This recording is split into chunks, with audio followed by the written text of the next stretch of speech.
এখানে একটু চা খাচ্ছি। এই দেখো ব্যানানা কেক, এই যে এই দোকান থেকে কিনলাম। সবজি কিনতে এসছি, এসে ভাবলাম দোকানে কি সুন্দর চা বানাচ্ছে, ভাবলাম একটু চা খাই। এই যে এই দোকান থেকে এই যে ব্যানানা কেক আর এই যে চা। দেখো ভেতরে পুদিনা দেয়া চা আর ব্যানানা কেক, এটাই খাচ্ছি। দারুণ খেতে, এত রোদ্দুর তাকাতে পারছি না, কিন্তু খুব ভালো লাগছে রোদ্দুরটা। এখানে বেশ ঠান্ডা ঠান্ডা ওয়েদার, তো রোদ্দুরটা উঠেছে শীতকালের মতো, খুব ভালো লাগছে, ভীষণ ভালো লাগছে।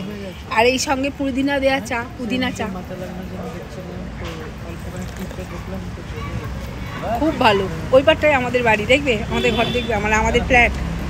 এই দেখো ওই পারটাই আমাদের ফ্ল্যাট।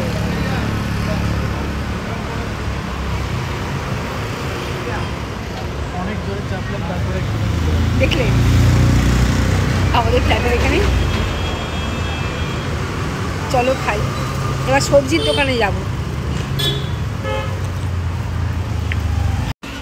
চায়ের সঙ্গে বিস্কিট পেলাম না এখানে, মানে মতো বিস্কিট পেলাম না, তাই জন্য একটু কেক নিলাম, ব্যানানা কেক। তো কেকটা খেতে মন্দ নয়, কিন্তু একটু তেল বেশি। কেকে এত তেল দিয়েছে কেন জানি না, তবে খুবই টেস্টি।